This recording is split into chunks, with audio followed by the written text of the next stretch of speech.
Bonjour et bienvenue sur Perle de Sens.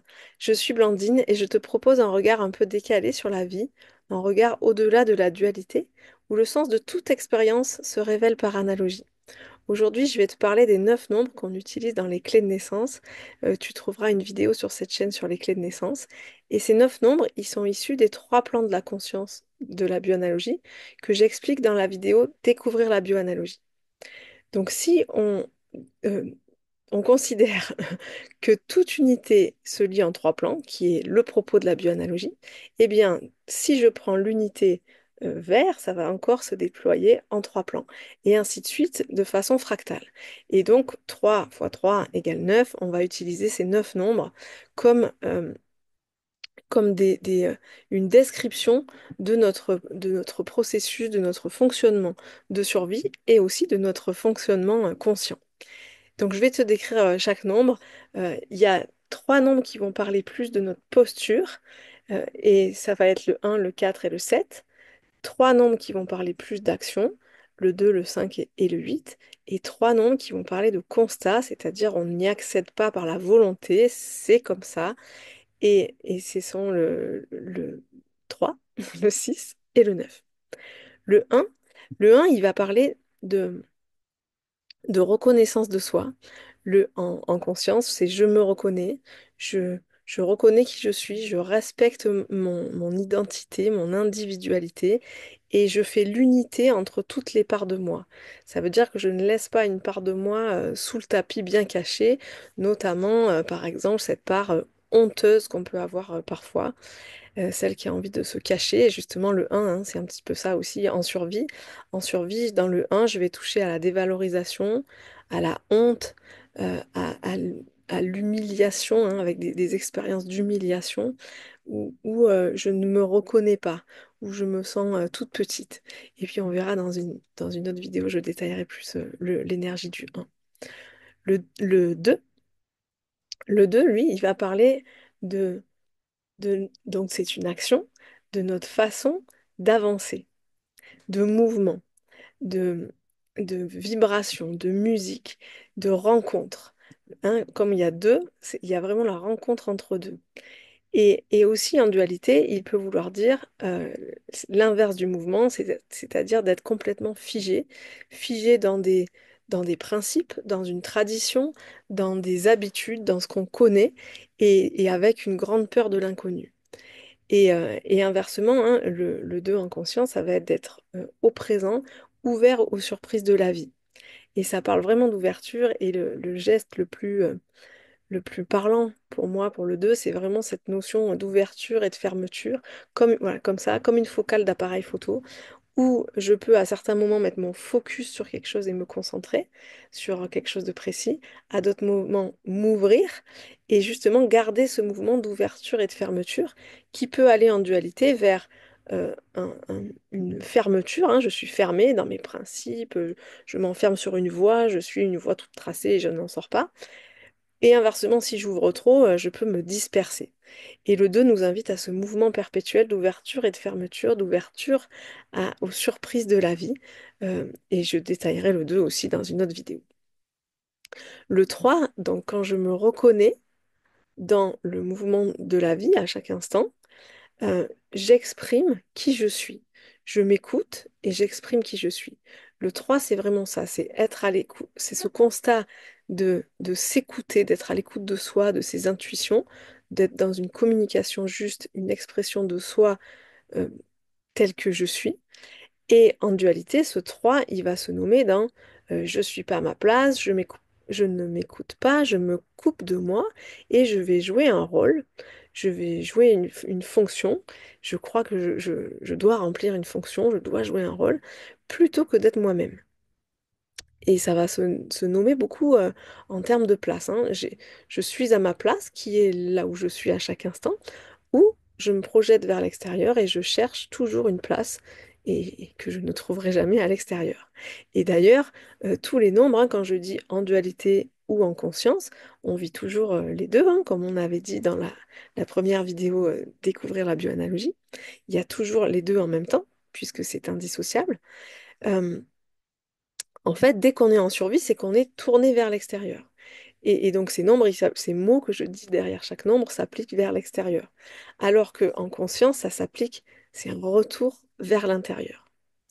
Le quatre donc c'est le, hop, je le mets dans le bon sens, c'est le un qui se déploie encore une fois, donc c'est du vert avec un peu de rouge dessous. Et, et ce 4 ça parle de respecter sa vérité. Si dans le un je me respecte moi, mon identité, qui je suis dans toutes les parts de moi, dans le 4 je vais respecter ma vérité, c'est-à-dire mon expérience, mon vécu. Il y a déjà eu, il y a un peu de rouge hein, dans le 4. Il est vert, mais il y a un peu de rouge. Et donc, puisqu'il est comme ça, 1, 4, 7. Et, et donc, mon vécu m'a offert une expérience qui est unique à moi. Et grâce à cette expérience qui augmente tous les jours, hein, donc ma vérité s'affine tous les jours, je peux dire oui ou non ou je ne sais pas en fonction de ce que j'ai expérimenté.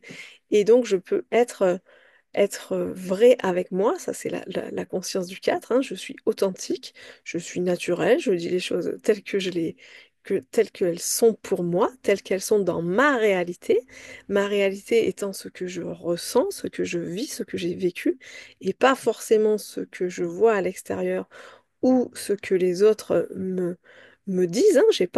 Je peux pas avoir la même vérité que les autres, hein, chacun a une vérité unique. Et en dualité, justement, bah, je vais me plier à la vérité de l'autre, à des grandes vérités extérieures. Euh, dans un idéal aussi, je vais me mettre dans un idéal qui n'est pas la réalité. Donc le 4 il va questionner toujours cette question de qu'est-ce qui est réel, qu'est-ce qui ne l'est pas, qu'est-ce qui est de l'ordre du mensonge ou de l'ordre de l'idéal. Et alors c'est toujours difficile hein, dans chaque nombre, parce qu'on a toujours cette tension entre survie et vie, ou dans le 4 donc l'idéal nous appelle, hein, le fantasme, sauf qu'on ne peut pas s'appuyer sur un fantasme. On peut s'appuyer que sur du vécu, sur ce qu'on ressent, même si c'est pas confortable. Et le 4 il nous ramène là, et la phrase de Jean-Philippe Clé pour le 4 elle est magnifique. Elle dit, le réel, c'est l'idéal. Le cinq, lui, il est au centre du carré, hein, 1, 2, 3, 4, 5, 6, 7, 8, 9. Il est rouge, rouge, purement rouge. Et donc, purement rouge, comme ça, enfermé entre les autres nombres, justement, le 5 il va parler de nos limites. Et on peut se sentir dans les limites enfermés, prisonniers, esclaves, sous contrainte, sous pression, dans un interdit, on s'interdit, on s'oblige. Ça, c'est le 5 en dualité.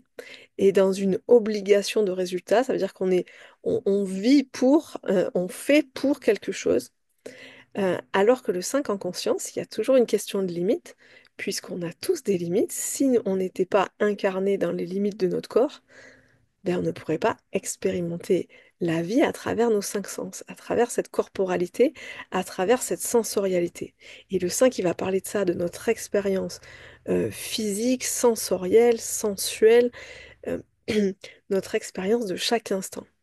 Et à chaque instant, ça change. Et donc, ça parle vraiment de jouir de l'instant présent, de jouir de chaque instant, et avec intensité. Et il y aurait tellement d'autres choses à dire dans le 5. L'image pour le 5 qui est intéressante aussi, c'est le feu. Le feu, hein. Le feu, eh ben, le 5 bien équilibré hein, en conscience, c'est un bon feu de cheminée qui réchauffe sans brûler la baraque. Alors qu'on peut aller aussi dans l'excès total, c'est l'incendie, c'est-à-dire que je vais vouloir expérimenter à outrance, quitte à me cramer les ailes, hein, ça peut aller vraiment dans des addictions par exemple, ou je vais m'éteindre, je vais complètement m'éteindre. J'ai pas d'envie, j'ai pas de motivation, voilà, ça c'est le 5 en dualité, il va nous emmener dans quelque chose comme ça de... Le 6, le 6, c'est du constat. C'est du constat dans la rencontre. Et donc, le constat dans la rencontre, en conscience, ben, c'est l'amour. Je me rends compte que quand je rencontre quelqu'un, l'amour circule. C'est un constat. L'amour est un constat, justement. Il circule entre les êtres humains quand chacun respecte sa vérité, 4, intensément, 5, et son expérience de vie dans chaque expérience de vie, à chaque instant. Et là, l'amour circule, l'amour qu'on peut nommer fraternité, solidarité, humanité.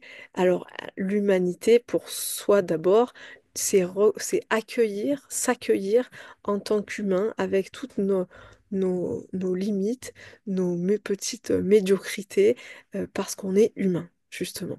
Et du coup, en s'accueillant comme ça dans notre humanité, on peut aussi en même temps accueillir l'autre dans sa propre humanité. Et en dualité, le 6, il va parler bien sûr de conflits, de racisme, de ségrégation, tout ça. Voilà, c'est l'inverse du partage et de l'amour, hein, c'est quand il y a vraiment de l'agressivité, du conflit, de la violence. Et puis en dualité, le 6, il peut aller aussi dans le côté bisounours de l'amour. C'est-à-dire, je suis bien gentil, bien brave, bien docile, et donc je suis une bonne poire pour être gentille, pour être une bonne humaine plutôt que d'être douce avec moi et de m'offrir cette douceur, d'oser dire non parfois parce que en même temps que je dis non à l'autre, je me dis oui à moi. Le sept, c'est un nombre de positionnement. Hop, dans le bleu, dans le constat.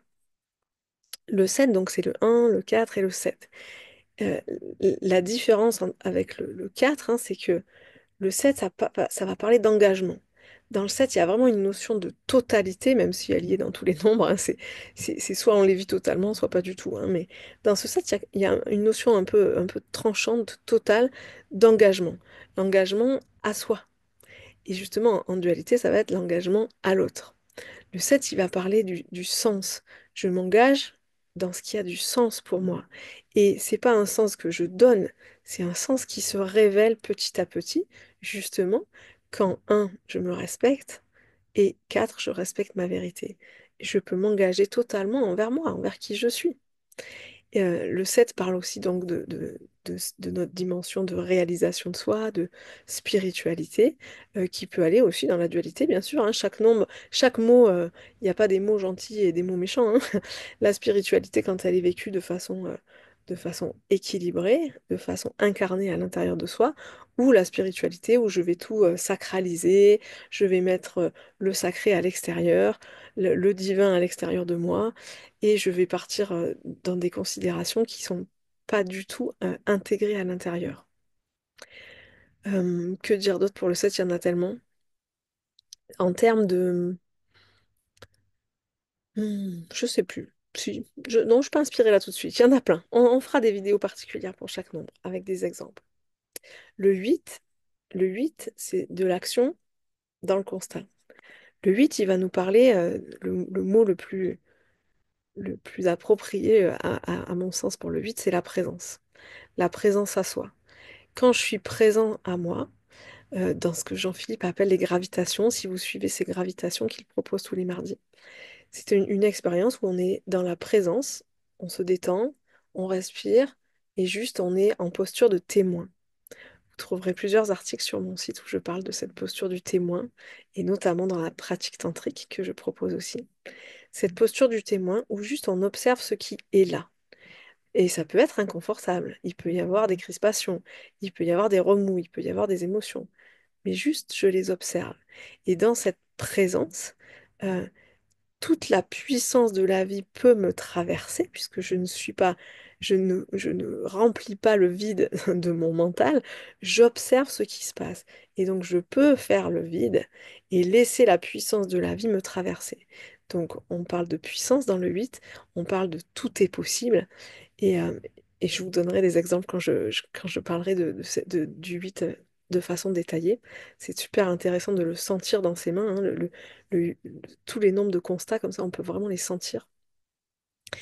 Et l'inverse de la présence, eh ben, c'est le mental, d'être dans la cogitation permanente, d'avoir une intention comme un but. Je veux ça et j'aurai ça et j'y vais avec ma tête et ça va se passer comme ça. Euh, et d'ailleurs, le 2, le 5 et le 8, hein, dans le 2, j'ai des attentes, dans le 5, j'ai des vouloirs, et dans le 8, j'ai une intention. Et ça vient de la tête. Et la proposition, hein, dans la conscience, c'est de revenir au corps, au cœur, dans le 2, sans attente, dans le 5, sans vouloir, c'est-à-dire que je ne veux pas un résultat. Je profite du chemin, et pas forcément, même si je n'arrive pas forcément au sommet, en tout cas au sommet que je m'étais fixé. Et le 8 c'est pareil, c'est vraiment le pouvoir de la... c'est la présence qui est action. C'est le pouvoir de la non-intention. Et moins j'ai d'intention d'obtenir quoi que ce soit, de modifier quoi que ce soit, et plus la puissance de la vie opère à travers moi. Et ça se passe. Voilà pour le 8. Ah non, il y a encore un petit truc pour le 8 qui est important, c'est tout ce qui est question de jugement ou de non-jugement. Ah, jugement, non-jugement.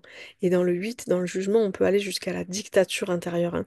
Il faut, je dois, je devrais, hein. C'est quelque chose qui est très présent, qui peut être très présent dans nos têtes, hein. Je dois, il faut, au lieu d'être juste dans notre corps et dans nos ressentis. Et puis le 9, eh ben le 9 c'est du bleu pur. Le constat du constat, c'est le nombre le plus féminin des 9.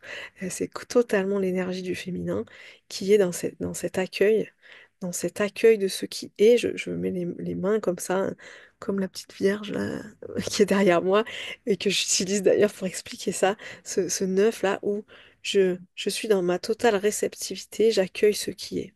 Si j'accueille ce qui est, même ce qui est difficile, parce que même ce qui est inconfortable, je ne lutte pas contre le réel. L'élément qui parle le mieux du neuf, c'est l'eau. L'eau qui adhère totalement à la réalité, totalement au sol. Quand il pleut, hein, l'eau, elle va ruisseler, elle va contourner quand il y a un obstacle, elle va dans un trou quand il y a un trou, et elle adhère totalement au réel. Et c'est ça que le neuf nous propose. Vous trouverez aussi plein d'articles sur mon blog sur cette énergie du neuf, notamment, je pense à celui sur le nomadisme ou la sédentarité versus la sédentarité. Et ce neuf, il nous invite au nomadisme, c'est-à-dire au nomadisme intérieur, hein, pas forcément comme moi, habiter tous dans une yourte, le nomadisme intérieur qui est de se laisser porter, de se laisser guider par la vie comme un nomade qui, quand son troupeau a brouté toute l'herbe autour de sa yourte, eh ben, va se déplacer hein, dans la certitude absolue qu'il y aura de l'herbe un peu plus loin. Et ce neuf nous invite à être dans cette certitude absolue que j'aurai les ressources dont j'aurai besoin quand j'en aurai besoin. J'ai pas besoin de lutter. Et, euh, et, et, euh, et l'eau encore vient vraiment aider à cet endroit, notamment avec cette image de l'océan. Si je veux ramasser des coquillages et que c'est marée haute, ben, si je prends une pelle, ma petite pelle, et que je creuse pour que la marée descende, ça va me fatiguer et ça va prendre beaucoup de temps et ça va servir à rien. Parce que plutôt que de me mettre dans cette certitude qu'à un moment la marée va redescendre et que j'ai juste rien à faire et que quand la marée sera basse, eh ben, je pourrai venir ramasser mes coquillages. Et on est tellement souvent dans cette action-là de, de prendre une pelle et de peler le sable pour que la marée descende, hein. On va lutter, on va vouloir faire, dans un truc un peu de Superman ou de Superwoman. Alors que on peut aussi parfois juste laisser les choses maturer et quand elles sont à maturation, pouf, tout d'un coup l'action se fait. Ça se fait. Comme cette chaîne YouTube. Ça fait 3 ans que je dis que je vais créer une chaîne YouTube et puis il faut que je le fasse, il faut que je le fasse, puis je le fais pas et puis j'étais pas inspirée, j'y arrivais pas et puis un jour c'était mûr et voilà, c'est fait. Aussi imparfait que ce soit. Voilà, j'espère que cette vidéo vous donne quelques précisions sur les 9 nombres. Ça peut vous permettre de vous amuser déjà avec votre clé que vous avez pu calculer à partir de votre date de naissance. Je vous invite à regarder la vidéo sur les clés de naissance. Et n'hésitez pas à me consulter pour une consultation si vous voulez en savoir plus sur votre clé de naissance et si vous voulez l'utiliser, que j'utilise moi votre clé de naissance pour vous indiquer euh, des pistes je vais pas dire de résolution, mais de conscientisation de ce que vous pouvez vivre au quotidien. N'hésitez pas à vous abonner à cette chaîne, à mettre un commentaire, à mettre un petit pouce. Voilà, je vous dis à très bientôt.